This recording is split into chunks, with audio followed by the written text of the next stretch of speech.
Hello students, good morning. कैसे हो आप सब।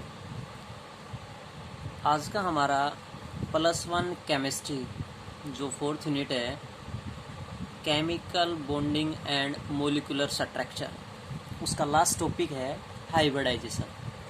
तो आज हम इस यूनिट का लास्ट टॉपिक स्टडी कर रहे हैं। इससे पहले हम बाकी यूनिट्स कंप्लीट कर चुके हैं। आज लास्ट टॉपिक है hybridisation.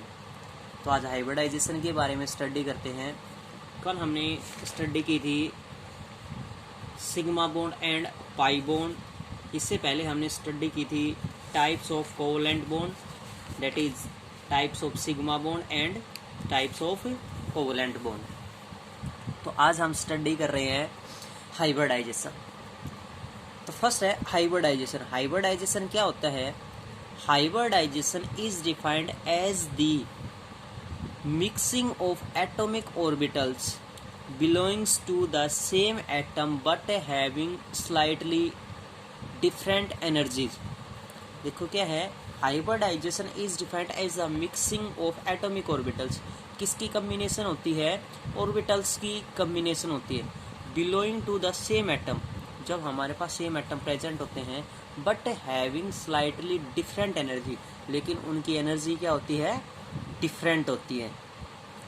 So that a redistribution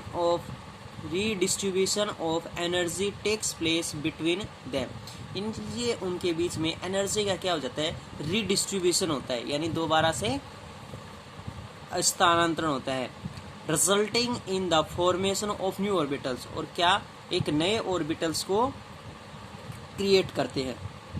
वो फिर equal energies and identical shapes, यानी उनकी एनर्जी क्या होती है? इक्वल होती है और आइडेंटिकल शेप होती है, यानी उनका कुछ ना कुछ शेप प्रेजेंट होता है, चाहे वो रेक्टेंगल में प्रेजेंट हो, चाहे प्लेनर में प्रेजेंट हो, चाहे स्क्वायर में प्रेजेंट हो, चाहे रोम्बोहेड्रल्स में प्रेजेंट हो, यानी उसकी कुछ ना कुछ एक पर्टिकुलर शेप प्रेजेंट होती है। The new orbital thus forms are known as hybridized orbitals, और इस प्रकार जो नए ऑर्बिटल्स क्रिएट होते हैं उसको क्या कहा जाएगा? Hybridised orbital. और कंप्लीट प्रोसेस क्या कहा जाएगा? हाइब्रिडाइजेशन। यानी कंप्लीट प्रोसेस क्या कहा जाएगा? हाइब्रिडाइजेशन। जैसे एग्जाम्पल लेके चलते हैं हम, हाइब्रिडाइजेशन का एक एग्जाम्पल डिनोट्स करते हैं। और एग्जाम्पल्स क्या मान के चले, जैसे मान लीजिए हमें पता है एक बेंजीन। बेंजीन क्या होती है? In which double bonded carbon atom is present between one interaction one carbon atom, that is एक कार्बन एटम छोड़कर दूसरे कार्बन एटम पर क्या होता है? Double bond. मान लीजिए first, second, third, fourth, fifth, six. First number carbon पर डबल बॉन्ड प्रेजेंट है, थर्ड नंबर कार्बन पर डबल बॉन्ड प्रेजेंट है, और फिफ्थ नंबर कार्बन पर डबल बॉन्ड प्रेजेंट है।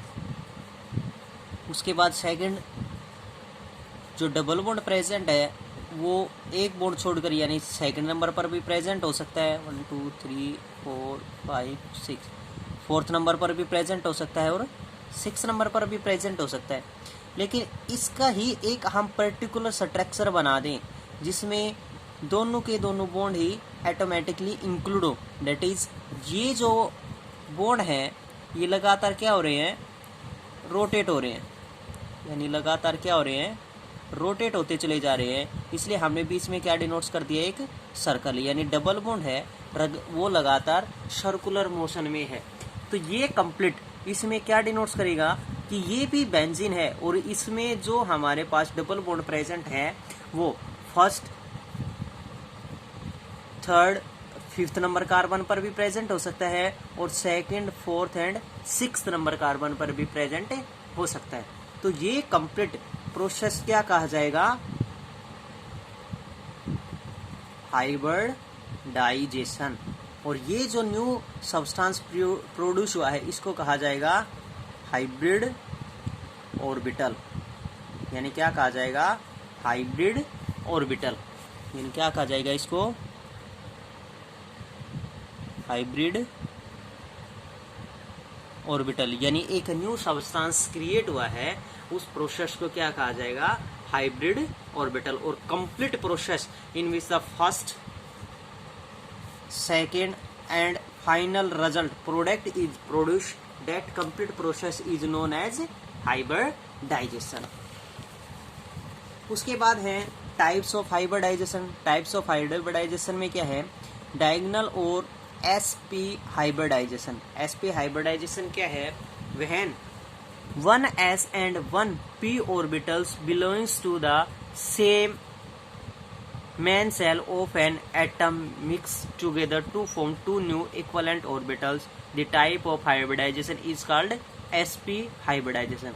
यानी वो हाइब्रिडाइजेशन जिसमें लास्ट इलेक्ट्रॉन एक तो s ऑर्बिटल में जाए और एक इसमें जाए p ऑर्बिटल्स में, उसको क्या कहा जाएगा, sp हाइब्रिडाइजेशन। उसके बाद है ट्राइगोनल यानी sp2 हाइब्रिडाइजेशन। sp2 हाइब्रिडाइजेशन क्या होगा, when 1s and 2p orbitals of same shell, यानी जब एक इलेक्ट्रॉन्स तो किस में जाए, s ऑर्बिटल्स में, और एक किस में जाए, दो इलेक्ट्रॉन्स किस में जाए, p ऑर्बिटल्स में, उस हाइब्रिडाइजेशन को क्या कहा जाएगा, sp2 हाइब्रिडाइजेशन। उसके बाद है sp3 हाइब्रिडाइजेशन। sp3 हाइब्रिडाइजेशन क्या होगा, when 1s and 3p orbitals belongs to the same cell of an atom mixed together from new equivalent orbitals, and type of hybridization is called sp3 hybridization. और जिसमें एक electrons किस में जाएगा, s orbitals में, और 3 किस में जाएंगे, p ऑर्बिटल्स में, उस हाइब्रिडाइजेशन की कंप्लीट मिक्सिंग से जो नया सब्सटेंस क्रिएट होगा, नया प्रोडक्ट क्रिएट होगा, उसको क्या कहा जाएगा, sp3 हाइब्रिडाइजेशन। आपके +1 के अनुसार इतनी हाइब्रिडाइजेशन प्रेजेंट हैं। वैसे तो बहुत सारे हाइब्रिडाइजेशन है, dsp2 है, sp3d है, sp3d2 है। इसके बारे में आप +2 क्लास में स्टडी करेंगे कि डिफरेंट टाइप्स ऑफ हाइब्रिडाइजेशन भी प्रेजेंट होते हैं।